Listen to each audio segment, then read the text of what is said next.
ಎಲ್ಲರಿಗೂ ನಮಸ್ಕಾರ.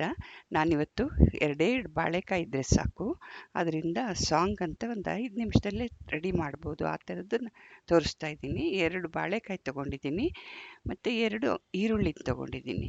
ಇದು ಬಾಳೆಕಾಯಿನ ಚೆನ್ನಾಗಿ ತೊಳ್ಕೊಂಡ್ಬಿಟ್ಟು ಅದನ್ನು ಸಿಪ್ಪೆನ ಹೆರ್ಕೋಬೇಕು. ಸಿಪ್ಪೆನ ಹೆರ್ಕೊಂಡಿದ್ದೀನಿ. ಸಿಪ್ಪೆನ ಅದು ಸಿಪ್ಪೆ ತೆಗೆಯೋದಿರುತ್ತಲ್ಲ, ಅದನ್ನು ಸಿಪ್ಪೆನ ತೆಕ್ಕೋಬೇಕು. ಇದು ಬಾಳೆಕಾಯಿಂದ ತುಂಬ ಫಾಸ್ಟಾಗಿ ಆಗೋಗ್ಬಿಡುತ್ತೆ.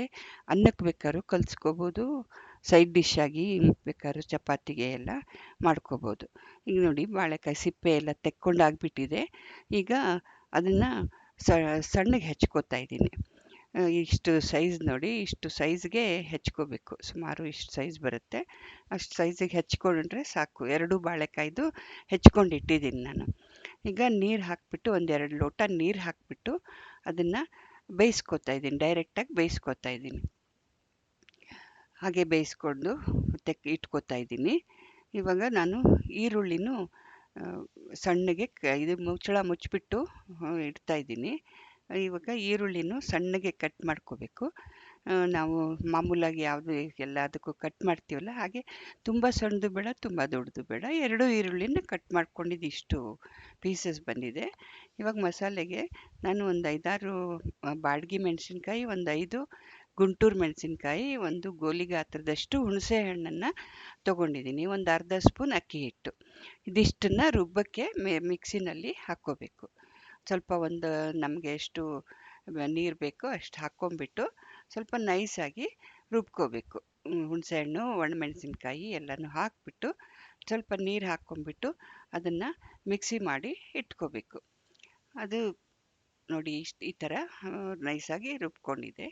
ಇವಾಗ ನಾವು ಒಂದು ಬಾಣಲೆ ಇಟ್ಬಿಟ್ಟು, ಬಾಣಲೆನಲ್ಲಿ 2 ಸ್ಪೂನಷ್ಟು, ಟೇಬಲ್ ಸ್ಪೂನಷ್ಟು ಎಣ್ಣೆ, ನಮ್ಮ ಈರುಳ್ಳಿ ಹೆಚ್ಚಿರೋದು ಎಷ್ಟಿದೆ ಅದಕ್ಕೆ ತಕ್ಕಂಗೆ ಎಣ್ಣೆನ ಹಾಕ್ಕೊಂಬಿಟ್ಟು ಈರುಳ್ಳಿನ ಚೆನ್ನಾಗಿ ಫ್ರೈ ಮಾಡ್ಕೋಬೇಕು, ರೋಸ್ಟ್ ಮಾಡ್ಕೋಬೇಕು. ಈರುಳ್ಳಿ ಎಣ್ಣೆಯಲ್ಲಿ ರೋಸ್ಟ್ ಮಾಡ್ತಾ ಇದ್ದೀನಿ ನೋಡಿ, ಹೀಗೆ ರೋಸ್ಟ್ ಮಾಡ್ಕೋಬೇಕು. ತೀರಾ ಕೆಂಪೇನಾಗಬೇಕಂತಿಲ್ಲ, ತೀರಾ ಅದ್ರದ್ದು ಹಸಿ ವಾಸನೆ ಎಲ್ಲ ಹೋಗಬೇಕು. ಆ ಥರ ರೋಸ್ಟ್ ಮಾಡ್ಕೋಬೇಕು ಈರುಳ್ಳಿನ ಚೆನ್ನಾಗಿ. ಇದು ತುಂಬ ಸುಲಭವಾಗಿ ಮಾಡುವಂಥ ಒಂದು ಇದು ರೆಸಿಪಿ. ಇದು ಬಾಳೆಕಾಯಿ 2 ಇದ್ದುಬಿಟ್ರೆ ಸಾಕು, 5 ನಿಮಿಷಕ್ಕೆ ರೆಡಿ ಆಗಿಬಿಡುತ್ತೆ. ನಾವು ಅನ್ನ ಮಾಡೋ ಅಷ್ಟರಲ್ಲಿ ಇದು ರೆಡಿ ಮಾಡ್ಕೊಂಡ್ಬಿಡ್ಬೋದು.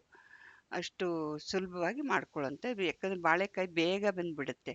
ಈಗ ನೋಡಿ, ನಾನು ಸಪ್ರೇಟಾಗಿ ಬೇಯಿಸ್ಕೊಂಡಿದ್ದೀನಿ. ಇದು ನೀವು ಈರುಳ್ಳಿ ಜೊತೇಲಿ ಬೇಕಾದ್ರೂ ಬೇಯಿಸ್ಕೋಬೋದು. ಅದು ಬಾಳೆಕಾಯಿ ಬೇಗ ಬೇಯೋದ್ರಿಂದ ಈರುಳ್ಳಿ ಜೊತೆಯಲ್ಲಿ ಬೇಕಾದರೂ ಬೇಯಿಸ್ಕೋಬೋದು. ಆ ಥರ ಮಾಡಬೇಕಾದ್ರೂ ಮಾಡ್ಕೋಬೋದು.